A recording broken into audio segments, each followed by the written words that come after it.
SARFAESI act 2002 के बारे में। सरफेसी एक्ट 2002 है क्या? साथियों, जैसा कि मैं हर बार कहता हूं, अगर आपके पास पैसे हैं तो इनके पैसे दे दें। आपका अनसिक्योर लोन है या सिक्योर लोन है, कैसा भी लोन है, अगर पैसे नहीं है तो रव केतु ग्रह तो क्या करेगा? दुनिया का कोई ग्रह धरती पे आपका कुछ नहीं बिगाड़ सकता, फिर चाहे भले आपका सिक्योर लोन भी है। सरफेसी एक्ट 2002 यानी 2002 में सरफेसी एक्ट बना। यह लागू किसके ऊपर होता है? सरफेसी एक्ट यह सिक्योर लोन के ऊपर लागू होता है। मकान, दुकान, जमीन जायदाद, फैक्ट्री, कारखाना, बंगला, कोठी या शोरूम, इनके ऊपर सरफेसी एक्ट लागू होता है। Scooter, motorcycle, car, jeep, truck, बस के ऊपर कभी भी सरफेसी एक्ट लागू नहीं होता। अब सवाल यह आता है कि जब यह कानून 2002 में बना, भाई 80 के दशक में भी बैंकिंग हो रही थी, तब भी लोन ले रहे थे, तब भी लोगों के डिफॉल्ट हो रहे थे। और हमारे देश का जो सबसे पहला बैंक है उसका नाम है बैंक ऑफ मद्रास, जो 1843 में ब्रिटिश काल में बना, जो कि आज से लगभग 180 साल पहले जन्म हुआ। तब से बैंकिंग हो रही है, तब से लोगों को लोन दिए जा रहे हैं। और मैं ये समझता हूं कि 180 साल पहले भी किसी ना किसी का जरूर लोन डिफॉल्ट होता होगा। जो आदमी कोई बिजनेस, व्यापार, काम धंधा करेगा तो स्वाभाविक बात है कि उसको प्रॉफिट भी होगा, लॉस भी होगा। लाभ हानि, प्रॉफिट लॉस का नाम बिजनेस है। अगर उसमें सिर्फ प्रॉफिट हो तो फिर तो सारी दुनिया बिजनेस ही करेगी, जॉब तो कोई करेगा ही नहीं। तो स्वाभाविक बात है कि उस टाइम भी लोगों की ईएमआई डिफॉल्ट होती होगी। तो तब भी तो रिकवरी करते होंगे, तब भी तो कोर्ट थी, ब्रिटिश काल में भी तो कोर्ट थी। अगर हम ज्यादा पीछे ना जाएं, 80-90 के दशक की बात करें, जब किसी आदमी का लोन अगर डिफॉल्ट हो जाता था तो एनबीएफसी कंपनी का तो तब जन्म ही नहीं हुआ था, लेकिन बैंक तो थे ना, नेशनलाइज बैंक थे, प्राइवेट बैंक भी नहीं थे 80-90 के दशक में। आपने कोई एचडीएफसी, आईसीआई, इनका नाम कभी नहीं सुना होगा, या कोटक महिंद्रा, इनका नाम नहीं सुना होगा, यस बैंक, ये बैंक, इनका जन्म ही नहीं हुआ था जब प्राइवेट बैंकों को अलाउड ही नहीं कर रखा था आरबीआई ने। लेकिन जो नेशनलाइज बैंक थे, सरकारी बैंक थे, तो वो भी लोन दे रहे थे, उनका भी डिफॉल्ट हो रहा था।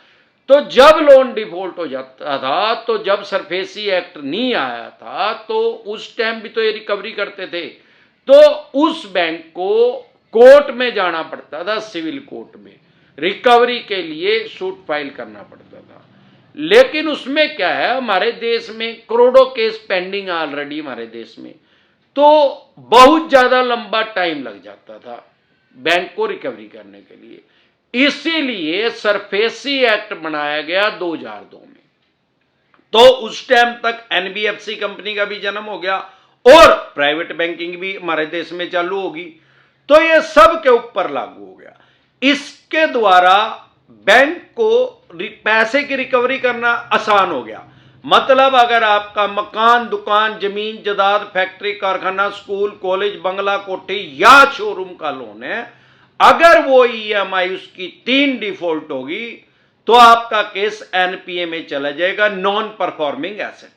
उसके बाद ये आपके पास 13(2) का नोटिस भेजेंगे, 2 महीने का टाइम देंगे, 13(2) का नोटिस भेजेंगे। फिर भी पैसे नहीं दिए तो टोटल 5 महीने हो जाएंगे, क्योंकि 3 महीने से पहले तो एनपीए में नहीं जा सकता। एनपीए में जाए बिना सरफेसी एक्ट लागू नहीं हो सकता। फिर इन्होंने 60 दिन का 2 महीने का टाइम दिया, फिर भी पैसे नहीं दिए, तो टोटल 5 महीने हो गए। अब ये 13(4) का नोटिस इशू करेंगे, सिंबॉलिक पोजीशन का नोटिस इशू करेंगे, मतलब प्रतीकात्मक कब्जा। भाई फिजिकल पोजीशन नहीं, मौके पे कब्जा नहीं, लेकिन कागजों में कब्जा। तो उसमें आपको 1 महीने का टाइम देंगे, टोटल 6 महीने का। फिर भी अगर आपने पैसे नहीं दिए तो ये डीएम साहब के पास जाएंगे। बहुत सी स्टेटों में डीसी बोलते हैं, बहुत स्टेटों में डीएम बोलते हैं, बहुत सी स्टेटों में कलेक्टर साहब बोलते हैं। वैसे बेसिकली अगर देखा जाए तो ये आईएएस ऑफिसर में होते हैं और सारे देश में होते हैं, हर डिस्ट्रिक्ट में होते हैं। तो DM means district magistrate, DC means district collector, और कलेक्टर का मतलब तो है ही कलेक्टर यार। तो जो इनके पास राइट्स हैं, अधिकार हैं कि आपकी फिजिकल पोजीशन लेने के लिए बैंक या एनबीएफसी कंपनी को इनके पास अप्लाई करना पड़ता है और वो पोजीशन के लिए इनको ऑर्डर दे देते हैं। तो नियम क्या है कि अगर डीएम साहब ने नोटिस इशू कर दिया, ऑर्डर इशू कर दिए, तो नियर बाय पुलिस स्टेशन जो भी आपके, वहां से पुलिस आएगी कानून व्यवस्था बनाने के लिए, और बैंक के कर्मचारी आएंगे, अधिकारी आएंगे, और आपके मकान, दुकान, फैक्ट्री, कारखाना, जो भी आपने जिस पे भी लोन लिया उसकी फिजिकल पोजीशन बैंक की एनबीएफसी कंपनी ले लेगा। अब सवाल यह है कि सरफेसी एक्ट बनाया इसलिए गया कि भाई बैंक को कोर्ट में जाना ही नहीं पड़े। 2002 के बाद जिसका भी लोन डिफॉल्ट हुआ आज तक 21 साल में, तो बैंक एनबीएफसी कंपनी को रिकवरी करने के लिए कोर्ट में जाना ही नहीं पड़ा। सरफेसी एक्ट 2002 ने उसको ये पावर दे दी, ये राइट्स दे दिया, ये अधिकार दे दिया कि वो नोटिस इशू करके बिना कोर्ट में जाए आपकी प्रॉपर्टी की एक्शन कर सकता है, बोली कर सकता है, सेल कर सकता है। लेकिन ऐसा कोई सरफेसी एक्ट ने उनको राइट्स नहीं दिए कि आपकी प्रॉपर्टी को कबाड़ी के रेट में बेच दे, स्क्रैप के रेट में बेच दे। दिक्कत परेशानी कहां है कि लोगों को अपने राइट्स और अधिकार नहीं पता, वो साइकोलॉजिकल प्रेशर में आ जाते हैं, भाई पैसे नहीं दिए गए अब तो प्रॉपर्टी जब्त होगी। अरे भाई, अगर आपका लोन 20 लाख से ऊपर है तो आप इनके खिलाफ डीआरटी में जा सकते हैं। डीआरटी भी कोर्ट का नाम है। अब सवाल यह आता है कि सिक्योर लोन ही क्या डीआरटी में जा सकते हैं? अनसिक्योर लोन भी डीआरटी में जा सकते हैं, बशर्ते कि वो 20 लाख रुपए से ऊपर हो। वो बैंक एनबीएफसी कंपनी जाते हैं। लेकिन अगर आपका कोई सिक्योर लोन है तो आप इनके खिलाफ डीआरटी में जा सकते हैं, अगर आपका 20 लाख रुपए से ऊपर का लोन है। डीआरटी में अगर आपके 25% से ज्यादा पैसे जा चुके हैं तो आप डीआरटी में वैसे ही जा सकते हैं, वहां पे कोई आपको पैसा डिपॉजिट करने की जरूरत नहीं, आपका केस कंसीडर होगा, लागू हो जाएगा, उसमें चालू हो जाएगा। लेकिन अगर आपके 25% से भी पैसे कम गए हुए हैं तो जज साहब डिसाइड करेंगे कि आपको कितना पैसा जमा करवाना पड़ेगा। हो सकता है वो मिनिमम 25% कहें या 15% कह दे, वो जज साहब की मर्जी है। उतना पैसा जमा करवा के, डिपॉजिट करवा के आपके केस की सुनवाई होगी और वहां पे आपको स्टे भी मिल सकता है। तो आपका जो डीएम साहब के पास जा रहे हैं या नहीं गए हैं अभी, अगर आपको कोर्ट से स्टे मिल जाता है तो उसमें एक चीज ध्यान रखने योग्य है कि वो 6 महीने के लिए स्टे मिलता है। 6 महीने के बाद उसको डीआरटी चाहे तो जज साहब उसको एक्सटेंड कर सकते हैं। ऐसा नहीं है कि परमानेंट स्टे मिल जाएगा, टेम्परेरी स्टे मिलेगा उसमें हमेशा। यह बात हमेशा ध्यान रखने योग्य है। कोई आपको ये कहे कि मैं डीआरटी में आपको स्टे दिला दूंगा तो इसका मतलब ये नहीं है कि वो 6 साल के लिए आपको स्टे दिला देगा। अगर स्टे मिला भी तो आपको मैक्सिमम 6 महीने के लिए स्टे मिलेगा। फिर अगर जज साहब को समझ में आ रहा है तो उसको बढ़ा सकते हैं। अब डीआरटी में जब आप जाएंगे तो इनके लूज पॉइंट ढूंढो। ये आपका लूज पॉइंट क्या ढूंढ रहे हैं? भाई इस आदमी ने पैसे दिए और पैसे नहीं दिए। इनके लूज पॉइंट क्या है? अरे इनके बहुत से लूज पॉइंट है यार, बहुत सी गैर कानूनी काम करते हैं। ये क्या कर रहे हैं? बहुत सी एनबीएफसी कंपनी तो ऐसी है, एनपी होने से पहले ही नोटिस भेज दिया भाई, साइकोलॉजिकल प्रेशर में लेने के लिए सरफेसी एक्ट 2002 के तहत 13 दोगा, जो कि इनके पास कोई राइट्स ही नहीं है। या एनपीए हो गया और नोटिस ही नहीं भेजा, एनपीए का नोटिस नहीं भेजा, सीधा सरफेसी एक्ट का नोटिस भेज दिया, या सरफेसी एक्ट 13(2) का भी नहीं भेजा, सीधा 13(4) का भेज दिया। ऐसे इनके पास कोई राइट्स नहीं है। सबसे पहले कोई भी बैंक या एनबीएफसी कंपनी एनपीए का नोटिस भेजेगा, नॉन परफॉर्मिंग एसेट का, उससे पहले रिकॉल नोटिस इशू कर सकता है कि भाई कानूनी रूप से धमकी दे सकता है कि भाई मेरे पैसे दे दो, और नहीं तो आपके बर्तन जो हैं, डोबरे जो हैं, सामान जो पड़ा है, इसको उठा के सड़क पे फेंक दें, हम हमारे पैसे दे दो। नहीं पैसे हैं तो फिर क्या करें भाई, नहीं दिए गए तो एनपीए का नोटिस भेजेगा। एनपीए के नोटिस में आपके साइन होंगे, नहीं आप मिले तो डाक द्वारा आपके घर भेजा जाएगा। उसके बाद सरफेसी एक्ट 13(2) का नोटिस भेजा जाएगा। आपके आपके किसी पारिवारिक आदमी के उसके ऊपर साइन होंगे। नहीं, अगर आप किसी वजह से मिले तो उसको बाहर चिपका दिया जाएगा उस नोटिस को। ये नहीं है कि पेंट कर देंगे। कुछ ऐसे चवन्नी छाप है, लोगों के घर के पार पेंट ही कर रहे हैं। अरे वो तो ऐसे कहेंगे कल को मुंह पे ही पेंट कर देंगे यार। मार ठुड्डा साड़ों का कुत्तों का, अगर ऐसी बकवास कर रहे हैं नोटिस लगा सकते हैं।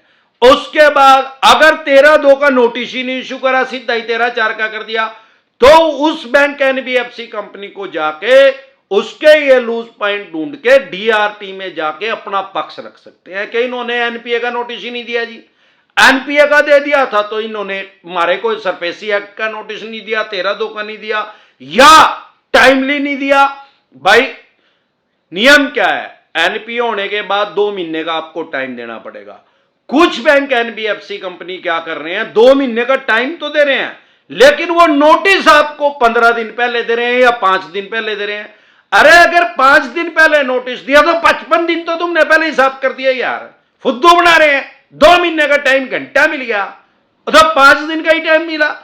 तो ये इनके लूज पॉइंट जो है, इनको पॉइंटों को निकाल के और इनके खिलाफ डीआरटी में जाए। ऐसे कोई राइट्स, कोई अधिकार इनके पास नहीं है कि आपकी गैर कानूनी तरीके से रिकवरी करें किसी भी बैंक की, एनबीएफसी कंपनी के पास। जो सरफेसी एक्ट है उन्होंने इनको राइट्स तो दिए हैं, लेकिन लीगल वे में कानूनी रूप से आपकी प्रॉपर्टी को ले सकते हैं, गैर कानूनी तरीके से नहीं ले सकते। जो हमारे संविधान ने आपको अधिकार दिए हैं, हमें अधिकार दिए हैं एज ए कॉमन मैन, सामान्य नागरिक होने के नाते, जो हमारे राइट्स हैं, जो हमारे अधिकार हैं, वो सरफेसी एक्ट उनको खत्म नहीं करता। ऐसा कोई एक्ट हमारे देश में आ ही नहीं सकता जो हमारे अधिकार को खत्म कर दे, क्योंकि वर्ल्ड की सबसे बड़ी डेमोक्रेसी है, दुनिया का सबसे बड़ा लोकतंत्र हमारे देश में, भारतवर्ष में है। आप एक बात और समझे, अगर कोई भी बैंक या एनबीएफसी कंपनी इनकी ये भी कमी पकड़े, ये क्या करते हैं, फॉर एग्जाम्पल प्रॉपर्टी 3 करोड़ रुपए की है, 1 करोड़ रुपए उसकी मार्केट वैल्यू लगा दी। क्यों लगा दी भाई? क्योंकि इनको लेने 1 करोड़ रुपए है ब्याज प्लंटी जुर्माने से ही। इनका ही वैल्यूअर है, इन्होंने ही वैल्यू लगा दी और उसकी न्यूज़पेपर में निकलवा दिया। भाई इसकी ऑक्शन होगी, बोली होगी, सेल होगी, वो इनकी मर्जी है कि उसकी ऑनलाइन सेल करेंगे या ऑफलाइन करेंगे, वो इनके राइट्स हैं। लेकिन ऐसे कोई राइट्स नहीं है कि हमारी प्रॉपर्टी को स्क्रैप के रेट में, कबाड़ी के रेट में बेच दें। आप एक सिंपल नोटिस इशू करो कि भाई जो मेरी प्रॉपर्टी है वो जिस लोकेशन पे है, जिस मोहल्ले में, गांव में, तहसील में, कस्बे में, डिस्ट्रिक्ट में, स्टेट में, जहां पे भी मेरी प्रॉपर्टी है, जितने गज की है, जितने स्क्वायर यार्ड के, जितने स्क्वायर फुट की है, उसी लोकेशन पे 2 आदमियों के एफिडेविट लेके आओ। या मेरा फ्लैट है, जितने भी एचके का है, जितने स्क्वायर फुट का है, जिस सोसाइटी के अंदर है, 2 आदमियों का एफिडेविट लेके आओ कि वो 1 करोड़ में अपनी प्रॉपर्टी को सेल करने के लिए तैयार है। तो मैं भी मानूंगा कि मेरी प्रॉपर्टी की कीमत 1 करोड़ है। नहीं तो मेरी की 3 है भाई, 3 में बेच के 1 करोड़ रुपए अपने ले लो और 2 मेरे को दे दो। ना 9 मन तेल होने का, ना राधा नाचने की। राधा के नाचने के लिए 9 मन तेल की शर्त रख लो, और वो भी सरसों का लेके आना। वो इनकी कांच लिकट जाएगी, इनको कोई नहीं देगा। उसके अलावा भी आप ये ध्यान रखें, अगर आपका केसीसी का लोन है, खेती किसानी से संबंधित कोई लोन है, तो आपके ऊपर सरफेसी एक्ट इंप्लीमेंट ही नहीं होता, लागू ही नहीं होता। अगर 25% से पैसे कम रह गए हैं तो भी सरफेसी एक्ट इंप्लीमेंट नहीं होता। फिर चाहे आपका 50 लाख का है, 50 करोड़ का, 500 करोड़ का, डज नॉट मैटर। अगर 25% से पैसे कम रह गए हैं तो सरफेसी एक्ट इंप्लीमेंट नहीं होता। आपकी प्रॉपर्टी की ऑक्शन सरफेसी एक्ट के अकॉर्डिंग नहीं हो सकती, दैट्स ऑल। उसके अलावा अगर आपका सरफेसी एक्ट में केसीसी का अलाउड नहीं है, उस पर लागू नहीं होता, 25% से ज्यादा कम पैसे रह गए हैं तब भी नहीं है, उसके ऊपर लागू होता, आप इनके खिलाफ डीआरटी में जा सकते हैं। और अगर डीआरटी में भी आप संतुष्ट नहीं है तो आप इनके खिलाफ हाई कोर्ट में जा सकते हैं, वहां पे भी आप सर्टिफाई नहीं है तो आप इनके खिलाफ माननीय सुप्रीम कोर्ट में भी जा सकते हैं। डीआरटी से अगर आप सर्टिफाई नहीं है तो डीआरएटी में इनके खिलाफ जा सकते हैं। ये जो डीआरएटी है ये सब दिल्ली के अंदर स्थित है और इनकी सबसे बड़ी कोर्ट है। लोन से रिलेटेड केस देखे जाते हैं डीआरटी में और डीआरएटी में। इसमें ऐसा नहीं है कि चक्कू किसी ने किसी को मार दिया, रेप कर दिया, चोरी कर दी, डकैती कर ली, थप्पड़ मार दिया या गाली गलौज कर दिया तो वो केस डीआरटी या डीआरएटी देखेगी, वो नहीं देखेगी। वो सिर्फ और सिर्फ लोन के केस वहां देखे जाते हैं, और वो भी जो 20 लाख से ऊपर होते हैं। साथियों, जब तक आपको अपने राइट्स और अधिकार नहीं पता लगेगा तब तक ये आपको ऐसे ही परेशान और आपकी प्रॉपर्टी को कबाड़ी के रेट में, स्क्रैप के रेट में बेचते रहेंगे गैर कानूनी तरीके से। जैसे ही आपको अपने राइट्स पता लगेगा तो फिर कोई दिक्कत ही नहीं है। अगर आप हमारे साथ नए जुड़े हैं तो जिस चैनल पे आप मुझे देख रहे हैं डिसेंट एडवाइस पे, इस पे लोन से रिलेटेड लगभग 2000 वीडियो मैं डाल चुका हूं, क्योंकि हमारी प्रेजेंस जो है वो हर प्लेटफॉर्म पे है। अमरदीप कादियान के नाम से मेरी आईडी है फेसबुक पे डिसेंट एडवाइस के नाम से मेरा पेज है। डिसेंट एडवाइस चैनल पे आप अगर मुझे यूट्यूब पे देख रहे हैं तो डिसेंट एडवाइस चैनल पे देख रहे हैं, फेसबुक पे देख रहे हैं या तो अमरदीप कादियान की आईडी पे देख रहे हैं, या डिसेंट एडवाइस जो हमारा चैनल है, हमारा पेज है फेसबुक पे, उस पे देख रहे हैं। इसके अलावा हमारी इंस्टा पे आईडी है, जो इंस्टा हैंडल है हमारा डिसेंट एडवाइस 0001 के नाम से है। इसके अलावा हमारा मौज पे भी हमारी आईडी है, उस पे भी डिसेंट एडवाइस के नाम से है। तो हमारे साथ लगभग 10 लाख आदमी जुड़ने वाले हैं, हजारों आदमी हमारे साथ हर रोज जुड़ जाते हैं। क्यों? अमरदीप कादियान कभी नहीं कहता कि हमारी चैनल को लाइक कर दो, शेयर कर दो, सब्सक्राइब कर दो, मोटिवेशन मिलता है। अबे घंटे का मोटिवेशन मिलता है, पैसे मिलते हैं यार। जितने ज्यादा लोग हमारे चैनल को सब्सक्राइब करेंगे, फेसबुक भी हमें पैसे देता है, यूट्यूब भी हमें पैसे देता है, इंस्टा भी हमें पैसे देता है, मौज भी हमें पैसे देता है। क्यों? वाई? जितने ज्यादा आदमी हमें फॉलो करेंगे उतना ज्यादा हमें पैसा मिलेगा। जितने ज्यादा आदमी हमारे चैनल को सब्सक्राइब करेंगे उतना ज्यादा हमें पैसा मिलेगा। जितने ज्यादा लाइक होंगे तो उतनी ज्यादा हमारी वीडियो है जो ज्यादा आदमियों तक जाएगी, ज्यादा आदमी देखेंगे। बट घूम फिर के सिर्फ एक और एक बात आती है कि हर आदमी ये बात बोलता है, अमरदीप कादियान को नहीं बोलता। अरे भाई, अमरदीप कादियान डिसेंट एडवाइस देता है, लोगों के राइट्स बता रहे हैं, अधिकार बता रहे हैं, लोगों की लाइफ में वैल्यू प्रोवाइड करवा रहे हैं। हम किसी से बैगर बन के भीख नहीं मांग रहे कि भाई हमारे चैनल को सब्सक्राइब कर दो, मोटिवेशन मिल जाएगा। मोटिवेशन का कुछ नहीं होता, पैसे से बड़ा मोटिवेशन कोई है ही नहीं यार दुनिया में। जिसको पैसा मिल रहा है वो अपने आप ही मोटिवेट होएगा, जिसको 6 महीने साल चवन्नी नहीं मिल रही तो उसको अपने आप ही बंद करेगा यार। कॉमन सेंस की बात है। मोटिवेशन मिलता है, कुछ मोटिवेशन नहीं मिलता, पैसे मिलते हैं। अमरदीप कादियान लोगों को वैल्यू प्रोवाइड करवा रहा है। यही कारण है कि हजारों आदमी हमारे बिना बोले ही हमारे साथ हर रोज जुड़ रहे हैं, बार बार जुड़ रहे हैं, हर प्लेटफॉर्म पे हमारे साथ जुड़ते जा रहे हैं। तो साथियों, 2 तरह के नोटिस को कभी भी अवॉइड ना करें। 138 चेक बाउंस, जिसको एनआई एक्ट भी बोलते हैं, अगर इसको आप हल्के में लेंगे, इसको इग्नोर करेंगे तो आपको 14 दिन के लिए न्यायिक हिरासत में जाना पड़ सकता है, 14 दिन के लिए जेल में जाना पड़ सकता है। अगर आप इसको इग्नोर नहीं करेंगे तो इसमें तुरंत बेल मिल जाती है, तुरंत प्रभाव से जमानत मिल जाती है, सेम डे मिल जाती है, बाय एंड मिल जाती है। और दूसरा, सरफेसी एक्ट 2002 के बारे में जैसे मैंने बताया, अगर इसका कोई नोटिस आ रहा है इसको कभी भी इग्नोर ना करें, कभी भी हल्के में ना ले। अगर हल्के में लेंगे तो आप अपने मकान, दुकान, जमीन जायदाद, फैक्ट्री, कारखाना, स्कूल, कॉलेज, बंगला, कोठी या शोरूम, जो भी आपने मोर्गेज करके, गिरवी रख के, रहन रख के इनसे पैसा लिया है, उसकी एक्शन कर देंगे, बोली कर देंगे, सेल कर देंगे, कबाड़ी के रेट में, स्क्रैप के रेट में उसको बेच देंगे।